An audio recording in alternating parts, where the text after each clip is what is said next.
Friends, news channel देख रहे आप सभी दर्शकों का बहुत बहुत स्वागत है। मैं हूं रमनदीप कौर। इस वक्त की बड़ी खबर आ रही है प्रयागराज से। क्या है पूरा मामला, देखने के लिए बने रहिए हमारे साथ। बीते दिनों आरओ का पेपर लीक हुआ था, जिसको लेकर छात्रों में लगातार आक्रोश प्रयागराज में बढ़ता जा रहा है। आज लोक सेवा आयोग के गेट पर पहुंचकर प्रतियोगी छात्रों ने विरोध प्रदर्शन किया और सड़क जाम कर दी। और छात्रों का कहना है कि पेपर को रद्द करके फिर से पेपर कराया जाए और आयोग के अध्यक्ष आकर छात्रों से बात करें, नहीं तो विरोध प्रदर्शन जारी रहेगा। पिछले दिनों राहुल गांधी भी आए थे और इस मुद्दे को उठाए थे, और ऐसे में क्या कुछ कहना है छात्रों का, आइए दिखाते हैं। चाहते हैं कि आरओ का परीक्षा रद्द किया जाए, क्योंकि जैसे जिस बेस पे ये लीक हुआ है कि जो पढ़ने वाले हैं उनका तो होगा नहीं, और जो ऐसे घूमते रह रहे हैं पैसे वाले उनका हो जाएगा। तो हम लोग अपने घर और समाज और अपने रिश्तेदारों को क्या जवाब देंगे कि आयोग का पेपर 11 तारीख को होने से पहले, एक दिन पहले ही सभी के टेलीग्राम और व्हाट्सएप पे लीक हो चुका था, और ये पेपर बहुत बृहद स्तर पे लीक था। हमारी सरकार से पहली मांग है आयोग से कि परीक्षा रद्द किया जाए और उसके बाद पुनः जल्द से जल्द आयोजित कराया जाए, और जितने भी लोग इस लीक में शामिल हैं सबको गिरफ्तार करके उचित कार्रवाई की जाए, नहीं तो आगामी परीक्षा भी लीक हो। 11 तारीख को हम लोग का पेपर हुआ था, तो ये हर दूसरे तीसरे लोगों के पास टेलीग्राम और व्हाट्सएप ग्रुप में पहुंच गया है, और हम लोग यहाँ 3-4 साल से मेहनत कर रहे हैं दिन रात एक करके, लेकिन वही जो लड़के मिल गया, यही मांग है कि पेपर निरस्त हो। चक्का जाम किया है। आरओ का पेपर जो लीक हुआ है उसे कैंसिल करके फिर से री एग्जाम कराने की हमारी मांग है। अध्यक्ष जी से निवेदन कि आज आके हम लोगों से मिलें, हमारी मांगों को सुने। जो लीक हुआ है उसको कैंसिल किया जाए और साथ ही साथ जो है री एग्जाम कराया जाए। हम लोग आज जो हमारा आंदोलन था काफी आक्रोशित था, और काफी बच्चे भी आए, जिसके कारण हमें मजबूरन में बार बार कहने पर आयोग के अध्यक्ष हमसे बात नहीं कर रहे हैं, बाहर नहीं आ रहे। इस कारण से हम लोगों ने जो है यातायात को भी बाधित किया है थोड़ा सा, लेकिन संवैधानिक रूप से हम शांतिपूर्ण प्रदर्शन कर रहे हैं। जो अनवरत चलता रहेगा और रात भर कोई स्टूडेंट जाने वाला नहीं। यूपी की फिजा में चुनावी रंगत घुलने लगी है, और साथ ही हर गली मोहल्ले में प्रयागराज की चुनावी चर्चा होने लगी है। और चुनाव आयोग भी लोकसभा 2024 के चुनाव की तारीख कभी भी घोषित कर सकता है, जिसको लेकर अभी से लोग चर्चाएं कर रहे हैं। तो वहीं लोकसभा चुनाव में इलाहाबाद संसदीय सीट में करीब 9 लाख से ज़्यादा मतदाता हैं और 5 विधानसभाएं हैं। और क्या कुछ कहना है इस पर नेताओं का और जनता का, आइए दिखाते हैं। मेरा तो कोई भी हो सकता है जो कार्यकर्ता के रूप में मेहनत कर रहा है लोकसभा सीट पर, वही चेहरा होगा। अब जहाँ तक मुद्दों की बात है तो कांग्रेस पार्टी के पास मुद्दों ही पर हमेशा कांग्रेस लड़ती चली आ रही है। भाजपा बिना मुद्दे का चुनाव लड़ती है, धर्म जाति मजहब के नाम पर चुनाव लड़ती है, लेकिन कांग्रेस पार्टी मुद्दों के ऊपर। आज देश के अंदर बेरोजगारी बेतहाशा बढ़ी हुई है, रोजगार नाम की कोई चीज़ नहीं है, नौजवानों के पास नौकरी नहीं है, बिजनेस कारोबार चौपट हो चुका है। लेकिन भाजपा आज भी धर्म के नाम पर चुनाव लड़ने का काम कर रही है, और कांग्रेस मुद्दों पर चुनाव लड़ने की काम कर रही है। तो वो तो कहती है आत्मनिर्भर बना दिया है। सॉरी, आत्मनिर्भर बना दिया लोगों को। तो ये मजाक वाली बात है। आत्मनिर्भर किस तरीके का आत्मनिर्भर? आत्मनिर्भर का मतलब है कि एक व्यक्ति मजबूत होना चाहिए।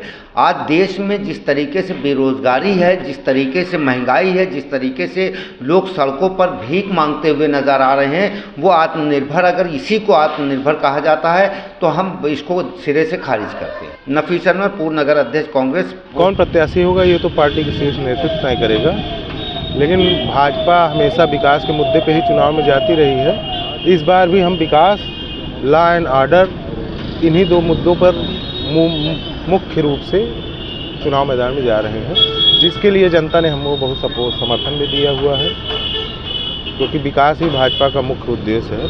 सबका साथ, सबका विकास। परिचय बता दीजिए। पंकज त्रिपाठी। आम आदमी पार्टी जनहित के मुद्दों पर लगातार चुनाव लड़ती आई है, जैसे बिजली, पानी, शिक्षा, स्वास्थ्य, ये आम मुद्दे हैं और इसी पे हम चुनाव लड़ते हैं। हम इस बार हमारा शीर्ष नेतृत्व जो तय करेगा उस हिसाब से हम लोग उत्तर प्रदेश में अपने कार्यकर्ताओं के साथ जो भी कैंडिडेट आएगा उसके साथ हम लोग लग के प्रचार प्रसार करेंगे। ये हमारे शीर्ष नेतृत्व का मामला है, हम नहीं तय कर सकते हैं कैंडिडेट। परवेश यादव, जिला अध्यक्ष आम आदमी पार्टी प्रयागराज। ऐसा है कि वोट तो जिसको भी दिया जाता है वो विकास के ही मुद्दे पे दिया जाता है। लगातार आप देख रहे हैं किस तरीके का विकास हो रहा है, बताने की ज़रूरत तो है नहीं। तो खुली किताब है पूरे हिंदुस्तान के लिए किसको वोट देना है। भाई मुद्दा तो यही है, शिक्षा है, रोजगार है, नौकरी है, इन्हीं मुद्दों पे वोट दिया जाएगा। कौन सी पार्टी नहीं है? हाँ, इस बार कौन सी पार्टी लग रही बेहतर? पार्टी में तो ऑप्शन ही नहीं रहा ना। अब किसको आप बताएंगे? अब तो सिर्फ एक ही पार्टी है, उसी को वोट लोग दे रहे हैं। क्या नाम है आपका? मुसाफ खान। जो आ रहा राज्यसभा का सरकार भाई, हम लोग ऐसी चाहते हैं जो हमारी सुरक्षा कर सके। हम लोग रेवन्यू भी देते हैं, टैक्स भी देते हैं, GST भी देते हैं। हम लोग ऐसी सरकार चाहते हैं जो हमारी सुरक्षा व्यापारियों को हो सके। रहा सवाल कोई भी सरकार आवे, व्यापारी की सुरक्षा बहुत ज़रूरी है। और सवाल रहा नया चेहरे का, नए चेहरे में तो भाई इस समय जो है फूलपुर से दीपक पटेल जी का नाम आ रहा है, शहर से जो है शहर दक्षिणी से इनका अभिलाषा गुप्ता नंदी जी का नाम ज़्यादा जोर पर चल रहा है। ठीक है, ये तो समय आने पर ही बता सकते हैं, अभी तो एकदम क्लियर नहीं बता पाएंगे किसको देंगे vote. Dinesh Kumar Singh, jewellers association president Prayagraj. राष्ट्रीय स्वयं संघ द्वारा शाखा टोली संगम कार्यक्रम का केपी ग्राउंड प्रयागराज के मैदान में हुआ आयोजन। राष्ट्रीय स्वयं संघ के सर्कवाहक दत्तात्रेय घोष बालाजी ने शाखा टोली संगम में स्वयं सेवकों को संबोधित किया। लोकसभा चुनाव से पहले राष्ट्रीय स्वयं संघ द्वारा विशाल शाखा का हुआ आयोजन। इसमें प्रयागराज महानगर की शाखा टोली के लगभग 3000 स्वयंसेवक प्रतिभाग किया। स्वयंसेवकों ने समूह रूप में योग, व्यायाम तथा सामूहिक गीत प्रस्तुत किया। शाखा में कार्यसेवकों को संबोधित किया और महिमा बताई। साथ ही बताया कि संघ किस तरह से कार्य करता है, किस तरह से समाज से अलग हटकर काम करता है। राष्ट्रीय स्वयं संघ को किसी से कोई मतलब नहीं होना चाहिए, उसे अपना कार्य निरंतर करते रहना चाहिए। और ऐसे में आए यहाँ पर युवकों का क्या कुछ कहना था, आइए दिखाते हैं। आज जो ये हमारी राष्ट्रीय स्वयंसेवक संघ की नियमित शाखा लगती है, उस शाखा में जो नियमित जाने वाले स्वयंसेवक हैं, सबसे निचली इकाई गठनायक होती है। गठनायक पर्यंत स्वयंसेवकों को यहाँ बुलाया गया था, उनका एकत्रीकरण था। सरकारबाजी का उद्बोधन प्राप्त हुआ हम लोगों को। इसमें योग का प्रदर्शन किया गया, सामूहिक व्यायाम योग था, आसन था, ये सब प्रदर्शन किया गया। आज संघ के सरकारवा श्री दत्तात्रेय होसबोले जी आए थे। आज उनका आगमन था। उसी उपलक्ष्य में आज प्रयागराज महानगर के तीनों जिलों का एकत्रीकरण था, जिसमें सभी स्वयंसेवकों का आगमन था। आज लगभग मुझे लगता है कि लगभग 2000 से ज़्यादा की संख्या रही होगी। आज दत्तात्रेय होसबोले जी ने विषय में ये रखा कि संघ की शाखा ही सबसे महत्वपूर्ण है और संघ की शाखा पे हमें निरंतर जाना चाहिए, उसे विजिटर्स की तरह नहीं जाना चाहिए। जब हम निरंतर जाएंगे तभी हम संघ को जान पाएंगे और संघ का काम कर पाएंगे। देवांशु। उत्तर प्रदेश माध्यमिक शिक्षा परिषद हाई स्कूल और इंटरमीडिएट की परीक्षाओं की शुरुआत 22 फरवरी से 75 जिलों में 82-65 केंद्रों पर होगी। प्रदेश में 776 परीक्षा केंद्र संवेदनशील और 275 अति संवेदनशील घोषित किए गए हैं। नकल के लिए 16 जिले मथुरा, बागपत, अलीगढ़, मैनपुरी, एटा, हरदोई, आजमगढ़, बलिया, मऊ, प्रयागराज, कौशाम्बी, चंदौली, जौनपुर, गाजीपुर, देवरिया और गोंडा में संवेदनशील माने गए हैं। ऐसे में प्रेस वार्ता करते हुए उत्तर मध्य शिक्षा परिषद की ओर से क्या कुछ कहा गया और कैसे होगी परीक्षाएं और किस तरह से बनाए गए हैं कंट्रोल रूम, आइए दिखाते हैं। कुल 55,25,308 परीक्षार्थी हैं। कुल 8,265 केंद्र इसके लिए बनाए गए हैं। सुरक्षा के लिए सभी उस पर स्ट्रांग रूम्स में पुलिस की व्यवस्था है, सशस्त्र गार्ड की व्यवस्था है। इसके अलावा हर परीक्षा केंद्र पर उसके स्ट्रांग रूम के लिए स्टैटिक मजिस्ट्रेट, केंद्र व्यवस्थापक, बाह्य केंद्र व्यवस्थापक नियुक्त किए गए हैं। हर जिले में सेक्टर बना करके सेक्टर मजिस्ट्रेट और जोनल मजिस्ट्रेट पूरी निगरानी के लिए रखे गए हैं। रात्रिकालीन भी टीमों को गठन किया गया है कि ताकि 24/7 टीमें उसको मॉनिटर कर सकें, हर केंद्र को, हर चीज़ को देखती रहें। कोई भी चीज़ ऐसी नहीं होगी जो किसी की जो बोर्ड की नज़र से बाहर होगी। अगर कोई भी प्रयास करेगा, कोई भी दुस्साहस करेगा तो उस पर तुरंत कठोर कार्रवाई की जाएगी। कमांड कंट्रोल रूम से हम लोग हमारे कमांड कंट्रोल रूम में जो कार्मिक हैं वो हमेशा देखते रहते हैं पूरे सेंटर्स को, और स्पेशली स्ट्रांग रूम को हम 24 घंटे देखते रहते हैं। यहाँ से इसको देखते हैं कि स्ट्रांग रूम में कोई भी अगर लगता है कि कोई उधर गतिविधि हो रही, तुरंत उसको हम डीआई से बात करते हैं, उनके प्रिंसिपल से। लेकिन कोशिश थी आज इसलिए नहीं रहे कि उस पर हम लोग पूरा लगभग सारे कमांड कंट्रोल हम उस यहाँ से मॉनिटर कर चुके हैं और कोई ऐसी विसंगति नहीं।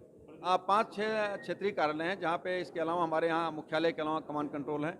प्रयागराज में, वाराणसी में, गोरखपुर में, बरेली में और मेरठ में।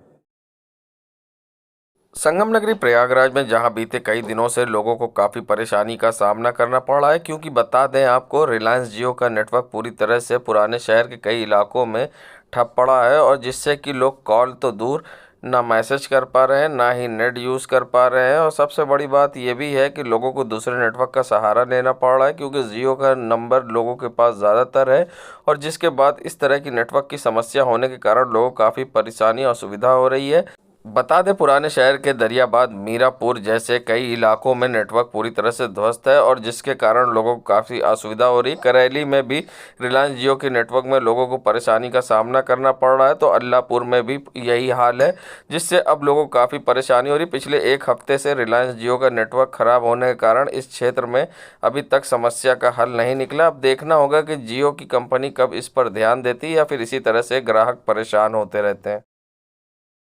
संगम नगरी प्रयागराज के कीटगंज थाना अंतर्गत नाका चौकी परेड ग्राउंड के पास उस समय हड़कंप मच गया, जब एक महिला वहां पर 2 बच्चों के साथ गाड़ी के सामने आकर जान देने का प्रयास किया, मगर वहीं से गुजर रही क्षमा दुबे समाज सेवी ने सूझबूझ का परिचय देते हुए महिला का हाथ पकड़कर खींच लिया, जिससे महिला संग बच्चों की जान तो बच गई, मगर महिलाएं बार बार आत्महत्या का प्रयास करने की कोशिश में थी।